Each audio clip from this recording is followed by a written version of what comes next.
watching the recording. Another live Q&As. Ask me anything about moving to the Czech Republic, living here, anything visa related or housing related, health insurance related, business related. Any questions you might potentially have, I'll be happy to answer if I know the answer. And I'll be here for, I always say 20 minutes, then it's 30 or 45 or whatever.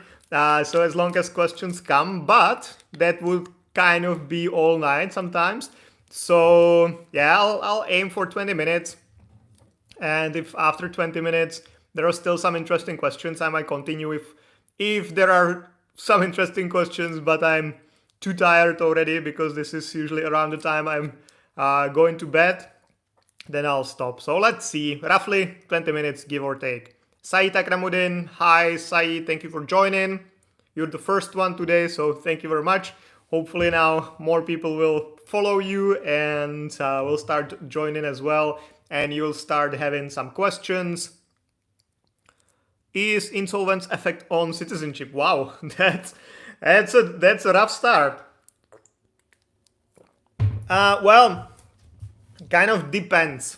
Of course, like one of the requirements for citizenship is that you don't that you follow all the rules, but it kind of also depends on the circumstances, because like for visas, it's kind of you give us all the documents, you get approved. You don't give us all the documents, you get denied. There is some like they can play with that a bit, but not that much. For citizenship, the process is usually around a year, and they like check everything in details. So if you had some debts, for example, against the Social Security, healthcare, income tax office, and it was in some higher amount, that could potentially influence like negatively the outcome.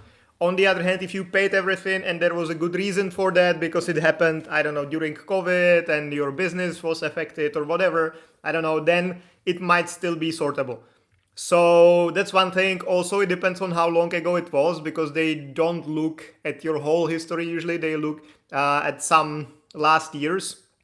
So kind of depends. But of course, that's not good. On the other hand, it does not necessarily need to mean like a hard stop 100%.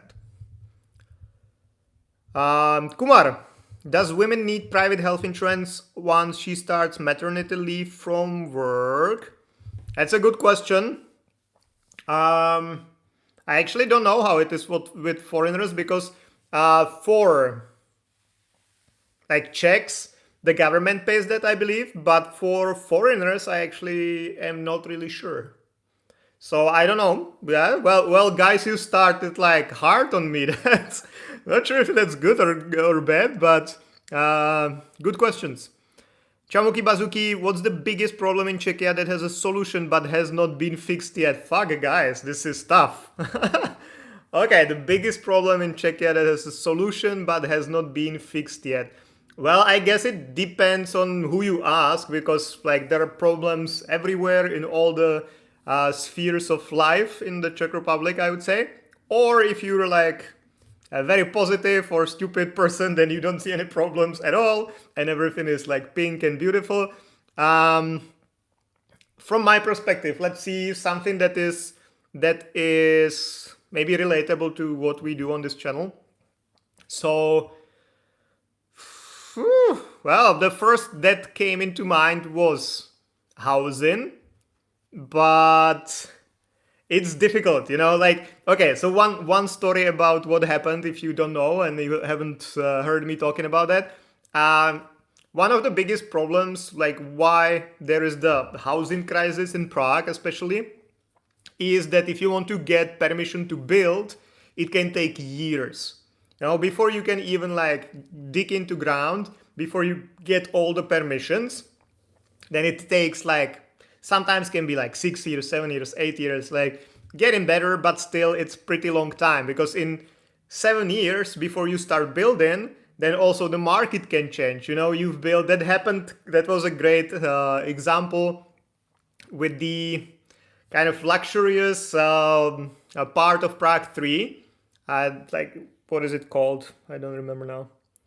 Anyway, in Žižkov, there is like this huge area where they built like really luxurious apartments. But that happened, they finished that in 2008, I believe, then where was the like financial crisis. So those flats were like, for that time, they were expensive. And no one was buying them for like a couple of years because it was built for a different market. And that's what kind of happens with this. If you have to like, if you create a plan what you want to build because there is a demand for that, and then you have to like wait 10 years before it happens, everything can change. Maybe people don't like want studios anymore and they want bigger apartments, or the other way around. So it's kind of one of the things. And what the Czech Republic tried to do is try to like make this faster and make it electronic. So instead of all the papers, because you need to get, the problem is that you need to get like 100 different stamps from different authorities, and all of the authorities have like a month to do it. So if it's like 100 times a month, it's 100 months just to get all the stamps, given there are no complications. So it was the problem, and the solution was to make this electronic, digital, and it was like a big project of digitalization of this area. And they were working on that for like, I don't know how long. And then they said, okay, from this date, it will like go live. And it started, and it lasted for like 3 days or whatever. And then they canceled that completely and went back to paper because it wasn't working. And I don't know how expensive it was. I don't care much about these things. I don't follow news that much, but it was something like 100 million crowns and like years of preparations. And then like after a couple of weeks, it was shut down because it wasn't just working. So now we're back to the old system. So this is one of the things that could be fixed if it was done professionally. But yeah, it hasn't been done yet. But that's just one example. Hopefully it was good enough. Saita Kramudin, is it easy to get a work permit in Czech Republic for a British citizen? Well, first of all, it depends on what you mean work permit, because work permit is no official name of anything in the Czech Republic. I hear it all the time. People ask me about that. I got a work permit and all that. There's nothing like a work permit. So you probably mean something else, but then it depends on what you mean. Some people by work permit mean an employment contract, meaning basically that you find a job. And for that part, I would say it depends on what you're bringing to the market. Just because you're British and you speak English does not necessarily mean that you will get a job here. On the other hand, if you don't speak Czech, but you're an amazing software developer, you will definitely get a job here. So it kind of depends on what you're bringing to the market and what is your expertise and what kind of job you're expecting. So for some professions, there is plenty of opportunities. For some professions, there are not that many. For example, welders are in high demand. So if you are a welder, then great for you. You will always find a job here. Software developers, I would say it's now a bit like slowing down. There was a huge boom just like a year or two, 3 years ago, like very recently. Now I think it's like kind of saturated-ish. I don't know much about it, but that's how it seems, like also from we hear from the companies we work with and all that. So that's one thing. So you can definitely find jobs here as a foreigner, as a British citizen, but depends on what you're bringing to the table. And then the second thing is if you can get a residence permit based on that, which some people mean by work permit, that they can get the employee card, for example, or a blue card. And that's actually way easier for British. So because the British citizens got the free access to the Czech labor market, so now you can, the process is actually a bit easier. It does not really change anything significantly for you if you're not here yet and you're applying for your first employee card or a blue card. Nothing changes there at all. But at least the approval process might be a bit easier. You need less documentation, so that's for sure a bit easier. As for civil engineering, I honestly have no idea.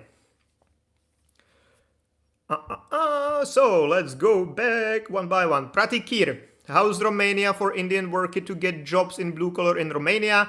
Honestly, I have no idea how is it in Romania because I only work with the Czech Republic. According to you, which Schengen country has highest demand of foreign workers, especially from third world countries, for blue collar jobs? One thing is where is the demand, and second thing is like how easy it is to get there actually. Because Czech Republic has a big demand, but the government is not really doing much to accept as many people as possible. So definitely not a Czech Republic, especially from some countries like Indians. That will be very difficult, especially because of the quotas. There are quotas on how many Indians can apply yearly for different types of visas. For a business visa, for example, it's 8 people a year. 8, not 80, not 18, not 800, 8 people. So 1, 2, 3, 4, 5, 7, 8 a year for a business visa. For employee cards, it's a bit better, but still your employer must be part of the governmental program or one of them. If they're not, then you can never get an appointment at this point. There are no appointments available for an employee card. So it depends, but I would try looking into Poland potentially if I should say one country. Dominika S. I believe that's a Czech citizen watching. Thank you very much. Děkuji za sledování. How can a foreigner find a job in Czech Republic while still being in their foreign country outside EU? Yeah, that's kind of related to what I was talking about before. Like it depends on what they're bringing to the table. But then I've actually done a detailed video about that. So if you go to my channel somewhere, I still don't know where to click and I'll probably not even try to learn that. But if you go to my channel somewhere and just search for how to find a job or jobs in the Czech Republic, best jobs, something like that, you'll find a couple videos where I actually talked about it in details. Because there are a couple different ways how to approach that. That might slightly depend on your nationality and what kind of jobs you're looking at. But definitely check that video out because that's a bit complex topic and I don't think I have an answer like that I could just like distill into like 1 minute here. Rochelle in Poland. I wonder how this person is named and where is she living. I don't know. Anyway, yeah, the later I do the live streams, the sillier I am. So sorry guys, or you're welcome, whatever you prefer. How to make an appointment for seasonal work visa, 6 months validity. You need to follow the rules of the embassy where you're trying to apply. Because different embassies have different scheduling systems and you need to always follow the scheduling system of the particular embassy. One thing I will say though is that in my opinion, seasonal work visa is the biggest scam you can like find in Czech immigration. And I would say like 99% of people get like scammed trying to get it. And even if you get it after like 2 years of trying, you come here for 6 months and do what? You cannot switch to anything else. You just need to leave and potentially apply again.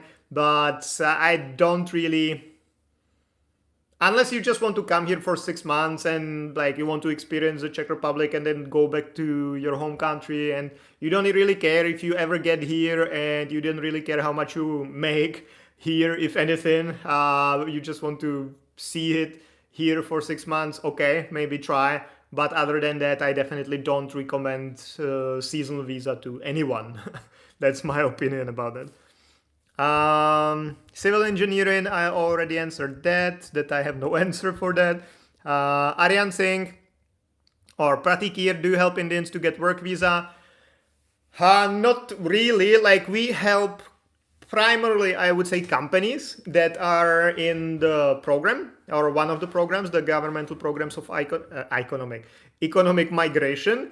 So yes, we can help them. We can also help people who are applying for a blue card, meaning that you have at least bachelor's degree and your salary is at least 70,000 crowns a month.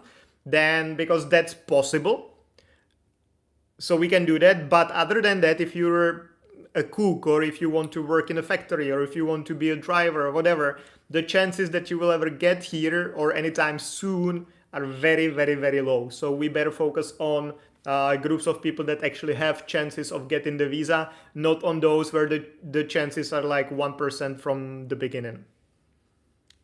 Aryan Singh, how much students can earn in Prague? Depends on the student. Depends on the student, depends on the job. So if the question is how much a student can earn, depends on what you do, how much you work, what you bring into the table. If the question is if there is any limitation, then no. Students can work even full-time. I mean proper students, not the other students who cannot work, but the proper students, you can work as much as you want as long as you manage the school as well. So if you go to school and you find also like a full-time job as a software developer and you'll be making 120,000 crowns a month, you can do that. There is no like real limitation into that. But if you work at McDonald's like 7 days a week and then you don't manage to go to the school or you don't pass your exams, that's bad. Even if you're making like 20,000 crowns or 21, which is the minimum almost, 20,800, then it's not good because you're not fulfilling the purpose of your stay, which is studies. So kind of depends. There is no limitation, but you primarily need to study. Vivin Varghese, hi. Hi Vivin, thank you for joining. There are more questions, so I need to speed up. Sarajul, can I exchange my Bangladeshi driving license in Czech Republic? I want service with you. I wrote you email last month, but I don't get feedback. Thanks. We always reply. Sometimes it's kind of like an automatic, not automatic, we do it manually because we need to decide if we can help or not, but that's kind of like a standardized reply. And most likely we replied that we cannot help with this because I don't think you can just exchange Bangladeshi driving license to a Czech one. There are some rules for that. One thing is that both countries must have signed a treaty about that. One thing is Vienna Convention, the other one is, I don't know which one, don't remember. So which says what the driver's license must look like to be exchangeable. And the second thing is that there are some countries that sign the treaties or the Vienna Convention or whatever, but they don't follow it. So even though maybe Bangladesh signed the treaty, they don't issue driver's licenses in accordance with the treaty. So you still cannot exchange it. So, but it can also change in time. We, for example, had Brazilians and like Brazilians for years could not exchange it. But that at one point, it was like 6 years ago or something, they started actually making the driver's licenses the way they should. And then it was possible. So generally, if you have the option, look at the Czech driver's license, Google it maybe, or if you have a friend who has it, compare it to yours. And if they include the same information, there are numbers. And number 1 is your first name. Number 2 is your second name. Number 3 is your date of birth. And if you have this exactly the same structure, then you can most likely exchange it. If the structure is different, and if you use other letters than the Czech ones, let's say, like Cyrillic, if you have like Russian letters there, or if you have the Hindi thingies there, or Arabic language or whatever, then it will not be exchangeable either, most likely, because it must be only in the specific like alphabet, and it must have exactly the same structure. So hopefully this helps. Hey, hi Jan, I am not Russian. Okay. I guess that has something to do with the question, but hey, my name is Jan and I am not Russian. And I am not making fun from you. I'm just messing with you. The later I do the live stream, the worse it gets. Hi Jan, I am not Russian, but I heard that Russian citizens living in the Czech Republic can apply to Czech citizenship even if all requirements are met. Do you know something about that? Yes, I do know quite a lot about that because I have some people around. Or actually, like some people, okay? One of the people is Daria, who is actually the co-owner of Move to Prague, of the immigration company we run. and she's Russian. She's been here for 13 years. She meets all the requirements. She owns a business. She's been living here. She speaks fluent Czech, like all that. Yeah, she applied. I don't know if I can share it actually. Fuck, maybe I can't. Anyway, I will not share details, but yes, that's definitely true. Sorry, Daria, if this was something I shouldn't have shared. I don't know. But yeah, unfortunately, that's a stupid law that was passed, and like a lot of people were against it, and it might still like be changed by the courts, because I believe there are some still like cases ongoing, like to revoke this law. But unfortunately, yes, you could, or you can still submit the application, but it will not proceed until the war ends. So you could submit it, and people who have submitted that, they will still be finished, but now they're paused for unlimited period of time until the war in Ukraine stops, and after that the ministry might get back to the applications again. So unfortunately, yes, it is like that. There is actually a lot of rules against Russians in general. Like no new Russians can come to the Czech Republic generally. There is a ban for Russian citizens to apply for any type of visas. There are some like very rare exceptions, but that's not something like a normal person can get. Yeah, if you don't have a biometric passport, then you cannot be in the Czech Republic either. So there are unfortunately many rules against Russians.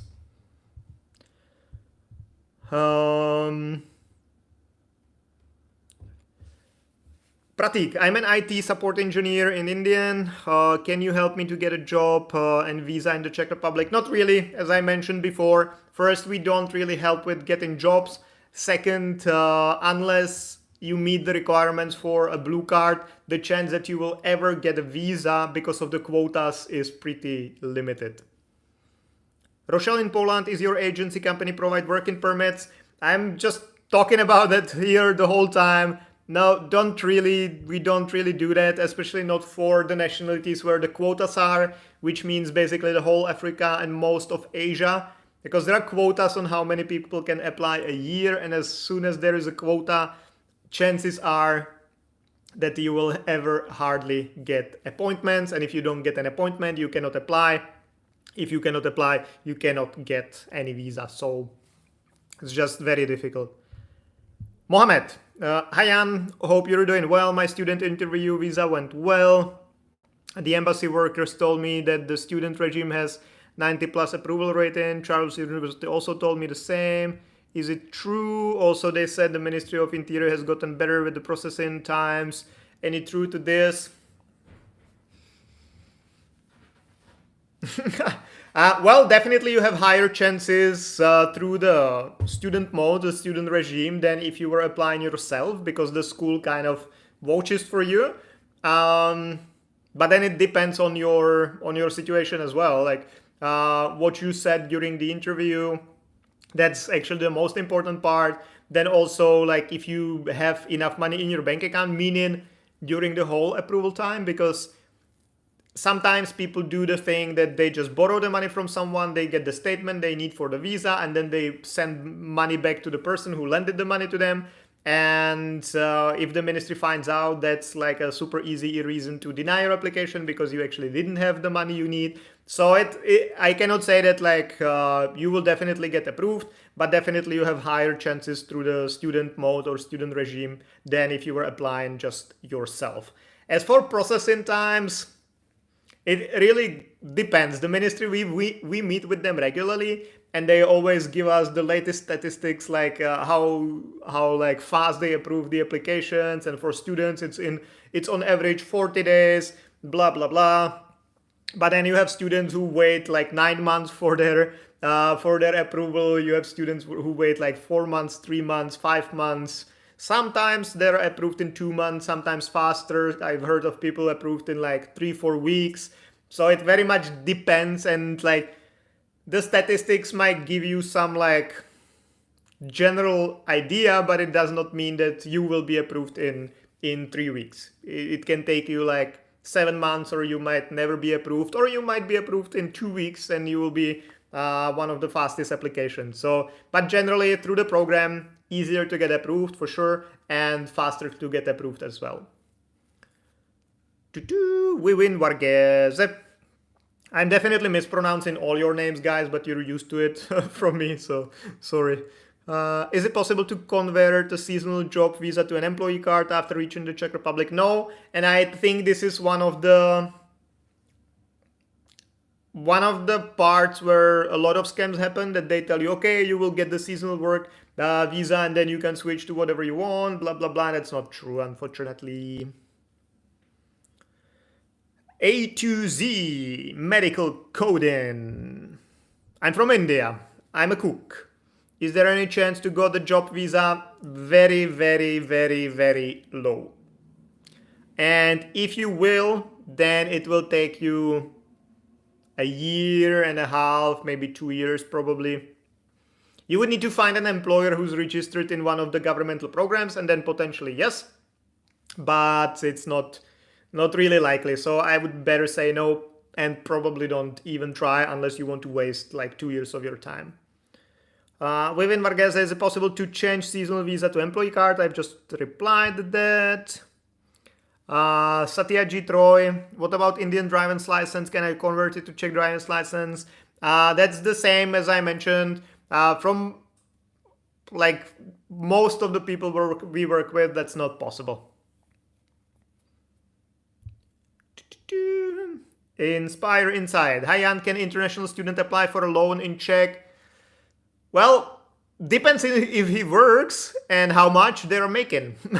So potentially yes, but there is definitely not the system like in the US, for example, where you can get a loan to finance your studies, blah, blah, blah. Not in the Czech Republic. You can get a loan as a student as long as you also work as a student and your salary is high enough to get a loan.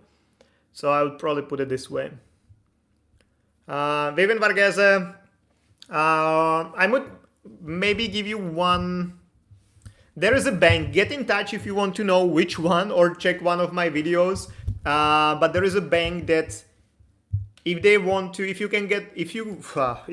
to get a loan, you actually don't really need to provide any paperwork. They just look at your average monthly income or on your bank account, and they automatically offer you a loan, potentially a mortgage as well. And as soon as you click I want it, you get it. In most banks, they will also offer you loans based on your activity on the account, but then you still need to submit a lot of documents like proving your income, all of that, but not this one. So maybe that would be worth trying, but you still need to have some income generally to get a loan. Vivian from India, are the submission system changing to VFS or still continuing in the embassy? Is it possible to get appointments for Czech from India? As for appointments in India, it depends on what you're applying for. So for some appointment or for some types of visas, you can get appointments like for blue cards or students or family reunification. For some, it's very difficult, like the employee cards. As for VFS, in Asia, I think there are 2 countries that use VFS for long-term applications. Generally, VFS is only meant for short-term applications, so 3 months and shorter, so not any long-term options. But I think there are 2 countries in Asia which use VFS for long-term options as well. I believe Philippines is one of them for the governmental programs, and the other one I don't remember. I don't think it's India, but I don't remember. So in 2 countries in Asia, it's possible to submit long-term applications through VFS as well, but the rest through embassies.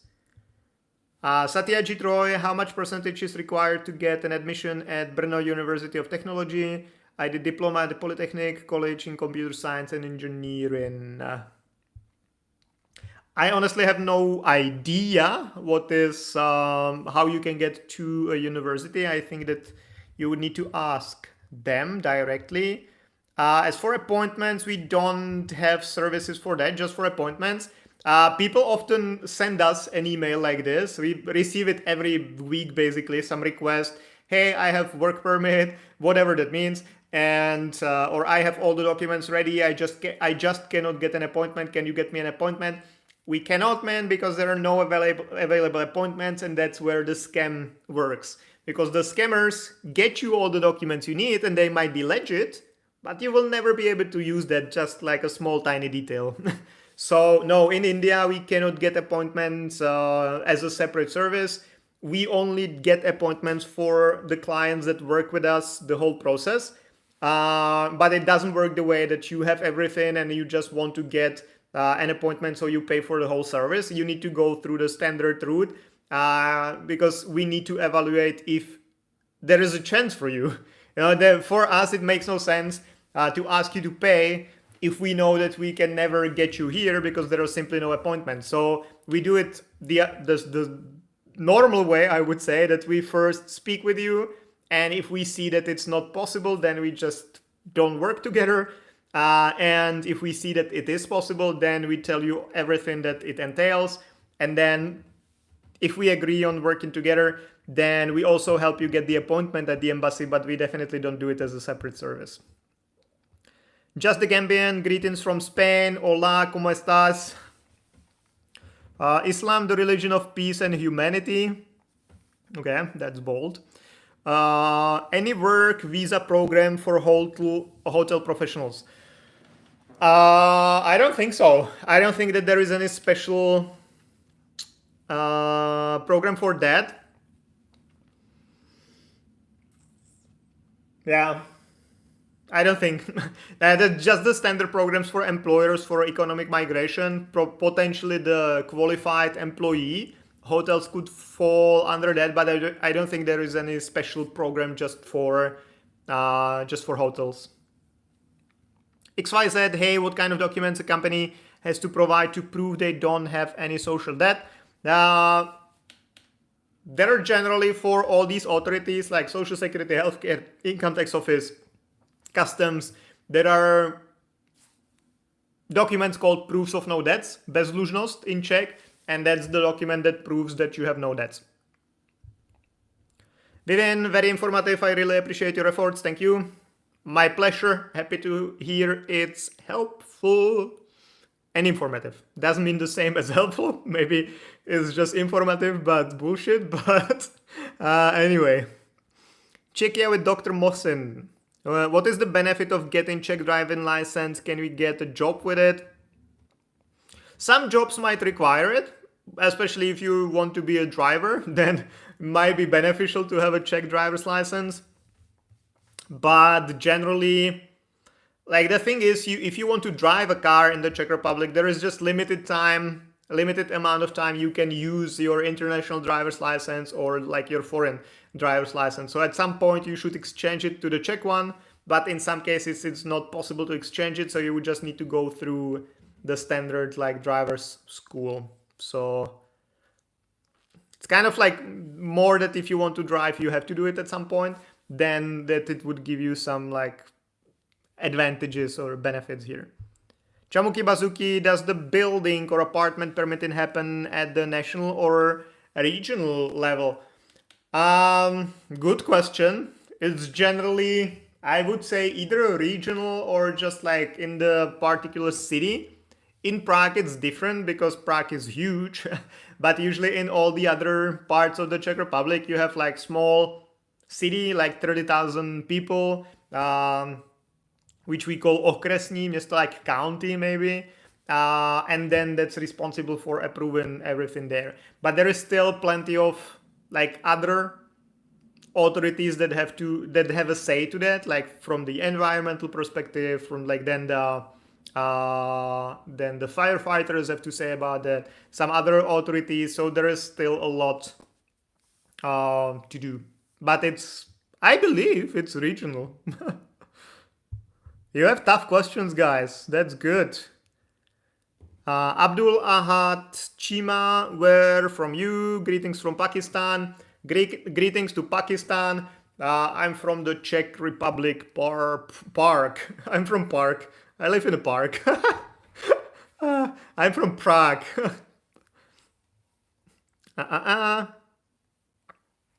Islam, the religion of peace and humanity. You are a genuine person. God bless you, brother. I have 18 years experience, currently works as housekeeping manager in 5-star hotel in India. Thank you, man. Yeah, I try to be as genuine as I can. Sometimes it's too much for people, and sometimes I say some things I shouldn't, probably, but I just cannot filter it sometimes. So yeah, all the best to you. Unfortunately, Czech Republic is a very difficult country to get a visa for Indians. So I'm not sure if it will ever work out for you here, but if yes, let me know. I don't know. I don't know. Let me know. We'll have a coffee and celebrate it together. Whatever. I don't know. I don't know what I meant with that. Sorry. I usually sleep at this time. I'm usually 5 minutes asleep already. So sorry. XYZ. We have 2 more questions. I think three. So I'll do that and then I'll go to sleep. XYZ, how long it takes to get the decision of employee card application after updating any documents. My employer submitted the social payment documents regarding my ongoing employee card application. It very much depends. There is no one answer fits all, or like one time fits all, or whatever to call it. It depends what was the problem. Generally, the ministry has 60 to 90 days to make the decision about an employee card. But this period of time stops whenever they request something from you. So until you give it to them, the time stops counting. And then when you give it to them, then it doesn't reset. So they still have just the reminder, but then it depends on what they requested and why they requested that. If they requested confirmation from your employer that they don't have any debts, there was potentially some problem with the company, and then it depends on like to what extent. But the good thing is that if they request something, it means they couldn't deny you right away, or they didn't want to do that. Because if they could deny you right away, or if they wanted to do that, they would have done that. They can. So, and they do. So if they requested something, the chances are that your application might be still approved. Just depends on what exactly they requested, why, and what your employer gave them. But then, like, how long it will take for you to get the decision, it can be anything from days to months anyway. So kind of hard to answer that in general. Ashik Flizilers, mispronouncing for sure that... yeah, I'm sure of. Hello, please advise whether we appeal for wife long-term visa is rejected. Could succeed if they suspect about marriage. Well, this is something pretty new. The ministry actually started denying family reunification applications pretty recently. It's like, I would say, the last 6 months or something.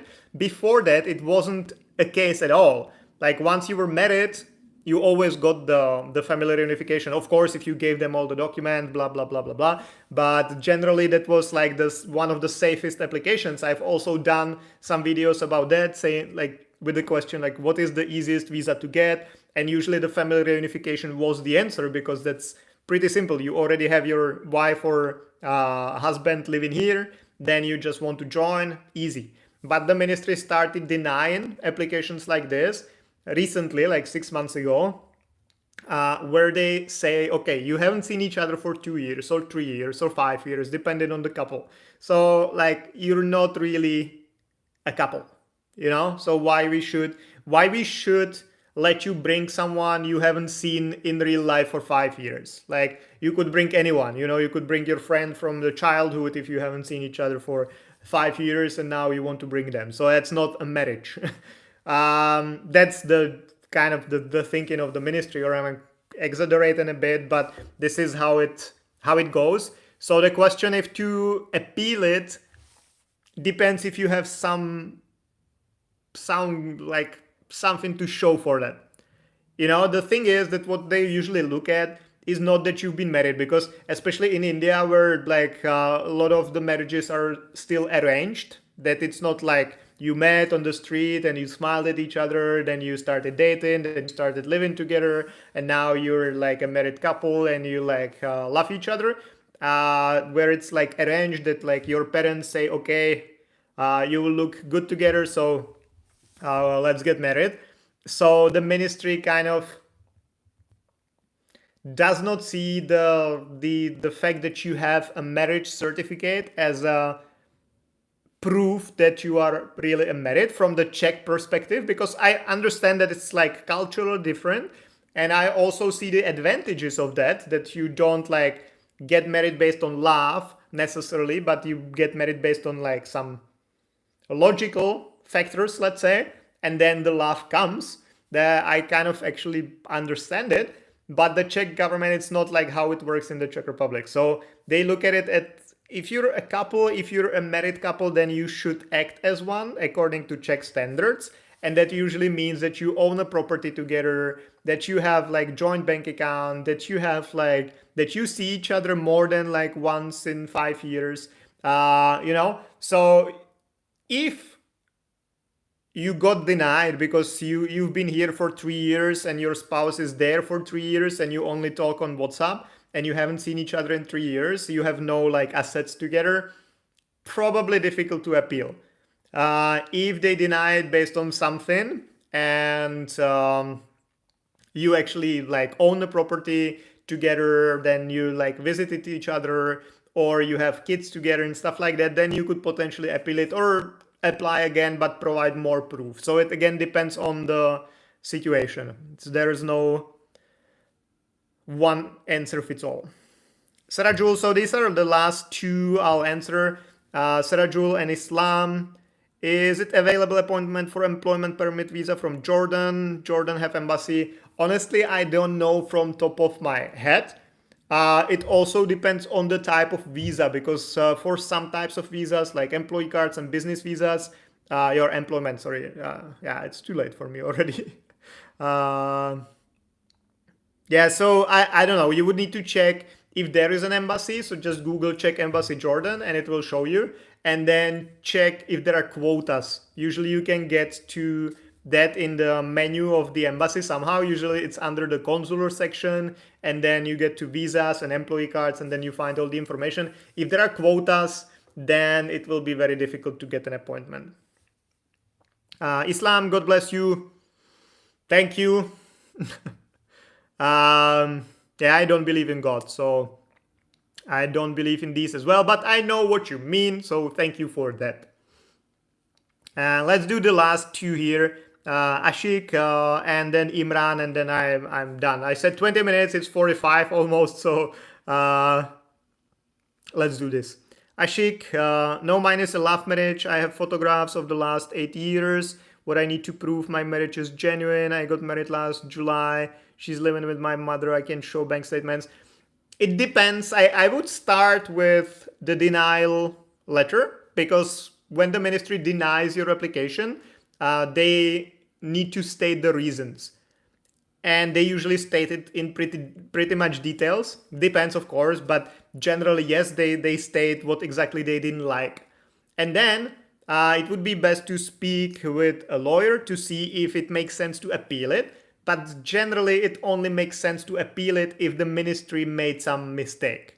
Okay, if they forgot about some document, or if they, I don't know, something, like if they made a mistake. But if it was about you not having enough proofs, or you saying something, or your wife or whoever saying something weird at the embassy or whatever, then probably makes no sense to appeal it, unless you just want to show that you don't agree with that and you don't really expect a positive outcome, but you just build a ground for the next application. But usually what works better is to see what was wrong in the eyes of the Ministry of the Interior in your current application, and then when you're submitting a new one, just change that, make sure that it gets better and that they cannot deny it based on the same reasons. That would be my advice. Imran Khan will be the last question I answer. I know there is Hamad Ali also asking, but guys, I just need to stop it somewhere. Otherwise, there will always be some like new question and I will be here until the morning, and that will not be good for me, for you, for my colleagues, for anyone. So the last question, Imran Khan. Hi, can we get job if we come on visit visa to Czech Republic? You can get a job, but you cannot switch to anything. You cannot switch from a short-term visa to a long-term visa inside of the Czech Republic. You still need to leave and apply through the Czech embassy in the country of your origin. So you can get a job, but you cannot stay in the Czech Republic anyway. So Čechian malu dobrou noc. Dobrou noc, guys, which means good night. So sleep well. And thank you for being here today. Thank you for asking the questions. Some of them were really tough from the very beginning, and it was kind of fun. I enjoyed that because it was entertaining. It was not always the same questions as I get all the times. So thank you very much for being here, and see you again Thursday, Monday, until the end of the world. Good night, dobrou noc, mějte se krásně. Bye bye.